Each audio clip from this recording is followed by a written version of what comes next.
He planned his own death. Not out of desperation. Not out of grief. Out of math. Because buried inside a life insurance contract, in language no one was meant to read, was a number. $1 million. And a rule. 7 years missing. And the law will declare you dead. No body required. No funeral. No proof. Just absence. And time. That was the beginning of everything. And the beginning of the end. James Alderman understood risk better than most people understood themselves. He was a banker. Careful. Calculated. The kind of man who didn't gamble. Because he didn't need to. He just needed to understand the rules better than everyone else. And this rule was almost embarrassingly simple. Disappear long enough. And the world stops looking. The law stops waiting. The money gets released. He sat across from his wife one quiet night. In a house that had started to feel less like a home. And more like a schedule. And he did something unusual. He told her the truth. I think we could do this. Claire listened. Claire thought. Claire agreed. But here's what James didn't know. Claire wasn't agreeing to the same plan. She was agreeing to her version of it. And the difference was him. The disappearance took months to build. Because a vanishing act only works if no one suspects it's an act. James didn't just leave. He reduced himself. Closed accounts slowly. Drifted from old contacts. Stopped showing up in places where he used to be expected. Not suddenly. That would raise questions. He faded. Piece by piece. Until the version of him the world recognized was already gone. Claire played her part precisely. Didn't rush the grief. Didn't perform it too perfectly. She let it grow. Naturally. A missed call here. A delayed return there. Then one night. He didn't come home, the search was real. That part mattered. Divers. Volunteers. Drones. His car found parked just off a quiet road. Keys still inside. That detail told a story. Without telling too much. Something happened. Something unresolved. Something that demanded answers. But offered none. Weeks turned to months. Months turned to years. The urgency faded. The calls stopped. The headlines disappeared. And James Alderman became a memory. But Claire never stopped counting. Far away. James was learning what it meant to be nobody. A different name. A different face. A town that asked no questions. Because no one cared enough to. Cash work. Quiet routines. Days that blurred. At first. It felt like freedom. Like he had beaten the system. But freedom built on silence has a cost. Because to hold the lie, you have to let go of everything real. No family. No past. No identity. And slowly, existence becomes weight. That's when he made the mistake that almost killed him. He trusted someone. Victor wasn't dangerous because he was powerful. He was dangerous because he was ordinary. The kind of man who notices things. Not dramatically. Not intentionally. Just because they don't fit. James didn't have stories. His past didn't connect. His history couldn't be verified. Most people shrugged that off. Victor stored it. Filed it. Let it sit. Where are you from? Simple question. James deflected. Victor noticed the deflection. And once someone starts noticing, they don't stop. Because suspicion is patient. More patient, often, than the people carrying secrets. Back in the world James left behind. The clock had finally stopped. 7 years. Exactly. The legal process moved quietly. Documents reviewed. Statements cross-referenced. No body. No confirmed death. But no contradiction. And the law doesn't wait forever. It decides. And when it did, James Alderman was declared dead. Officially. Legally. Permanently. $1 million. Released. Clean. Final. Real. All Claire had to do was honor the plan. Send a signal. Bring him back. Split the money. Simple. But 7 years changes people. And silence changes math. Because the longer she sat with the money, the more one question refused to leave. Why share it? He was already dead to the world. To the law. To everyone. Why bring a dead man back to life? Just to hand him half. The answer shaped itself slowly. Quietly. Like all the most dangerous decisions do. You don't. So instead of a message, Claire built a package. Carefully. Precisely. Sealed with intention. Because some problems are easier to end permanently. And James had no idea. Until the day it arrived. He studied it before touching it. The way distance teaches you to study things. 7 years of being nobody. Teaches caution. Plain wrapping. Clean label. No urgency. But it could only come from one person. He knew that immediately. And he knew what it meant. Not what it contained. What it meant. She hadn't forgotten him. He just didn't know yet. Whether that was a good thing. He didn't rush. That hesitation was the first thing that saved his life. The second thing was Victor. Because he was watching. Expecting something. James shrugged it off. But Victor's eyes stayed on the box. Patient. Interested. And when two people are waiting for the same moment, only one of them controls it. Night came. James reached for the package. Don't. Victor stepped from the doorway. Gun in hand. Not shaking. Whatever's inside. We're sharing it. James didn't argue. Because Victor wasn't asking. But here's what Victor didn't understand. He wasn't stealing something valuable.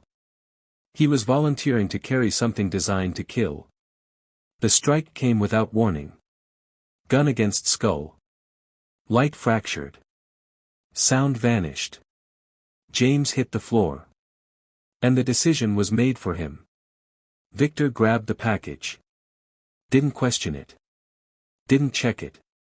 Just left. The walk of a man who believes he's already won. He didn't know. He was 10 minutes from his last moment. Room 12. Cheap motel. Forgettable. Victor placed the package on the table. Looked at it. Studied it. No ticking. No wires. Just silence. He started opening it slowly. Not out of fear. Out of anticipation. Tape peeled back. Edges loosened. The lid shifted. And in that final second, there was still time to stop. But people don't stop at the edge. They step over it. The explosion wasn't what you'd expect. It wasn't a sharp blast. It was pressure. Violence collapsed into a single instant. Walls first. Then windows. Then everything. Fire followed. Fast. Hungry. Unforgiving. Victor never understood what happened. That was merciful. James woke to pain. Then sound. Then memory. He sat up. The package was gone. And that meant only one thing. He stood. Unsteady. But moving. Stepped outside. Cold air hit him. And in the distance. Smoke. Rising thick. Wrong. Sirens cutting through the dark. He already knew where to go. By the time he reached the motel, room 12 wasn't damaged. It wasn't burned. It was gone. And standing there, watching the aftermath of something meant for him, he stopped pretending. Claire didn't want a partner. She didn't want a reunion. She wanted a resolution. And he was the loose end. He stepped back. Quietly. Because survival now required something different. Not hiding. Staying ahead. He reached for a phone he hadn't touched in 7 years. A number he hadn't dialed. A voice he hadn't allowed himself to miss. It rang. Once. Twice. 3 times. Hello. Calm. Controlled. And he spoke. Not with anger. Not with fear. Just with clarity. I got your package. Silence. The kind that says everything. Then he added one more line. Quiet. Deliberate. Your ghost is on the way. Some people think revenge is loud. Explosive. Emotional. Immediate. Real revenge is none of those things. Real revenge is patient. It studies. It prepares. It understands exactly when to strike. And when to disappear. Before the call. Before the meeting. Before any of it. James had already been moving. Because before he vanished 7 years ago, he did something Claire never knew. He prepared for failure. Not the plan failing. Her failing. Encrypted files. Hidden recordings. Every conversation they thought was private. Preserved. Every agreement. Stored. Every word she said about the plan. Saved. He never trusted the future. So he secured it. And now that security was leverage. He made a call. Not to her. To them. Full disclosure. Every recording. Every file. Every detail. In exchange for one thing. Immunity. They agreed. And the trap was set. He sent her a package of his own. Inside. A phone. Already on. Already playing. You tried to erase me. He paused. Not for effect. For control. Now I decide what happens next. Claire didn't speak. Because there was nothing to say. Only something to understand. She had already lost. She just didn't know the shape of it yet. He gave her instructions. Move the money. Prepare it. A location. Remote. Isolated. Just the two of them. The way it started. The way it would end. What he didn't tell her was who else would be there. She arrived early. Of course. Control begins with presence. Her heart was fast. Her mind was clear. The money was ready. And beneath it. A gun. Concealed. Accessible. Certain. Because even if she obeyed him, he would never let her go. And even if she escaped him, the investigation was closing in. There was only one exit left. Find him. End it. So she waited. He appeared without drama. No announcement. Just. There. 7 years of absence. In one face. They didn't speak immediately. Because some moments carry weight that words can't. Everything they had done stood between them. Every lie. Every plan. Every decision. Then Claire moved. Not aggressively. Subtly. Her hand shifting toward the gun. Because hesitation is failure. And she was done failing. But James didn't react. Didn't step back. Didn't flinch. He watched. And then. He smiled. The lights came first. Then the voices. Sharp. Commanding. Absolute. Don't move. Agents from every direction. Weapons drawn. No confusion. No escape. Only reality. Claire froze. And in that moment, she understood everything. This was never a meeting. It was a closing argument. James stepped back. Hands raised. Calm. Prepared. Because this part. He had already planned. He wasn't there for revenge. He wasn't there for closure. He was there to finally be done. And that required one last sacrifice. As they led her away, Claire realized what she had never let herself consider. The plan was never perfect. It just looked perfect. Because she was the only one reviewing it. The moment she decided not to trust him was the moment he started preparing for exactly this. Every step she took to remove him was a step he recorded. Every move she made to bury him was a move he filed away. She didn't outsmart a dead man. She handed a living one everything he needed. James stood in the cold. Watching. Not with satisfaction. Not with relief. With something quieter. The particular stillness of a man who finally stopped running. He hadn't beaten the system. He'd made a deal with it.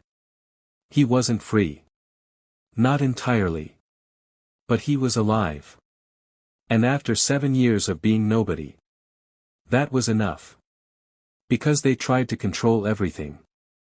The money. The time. The truth. Each other.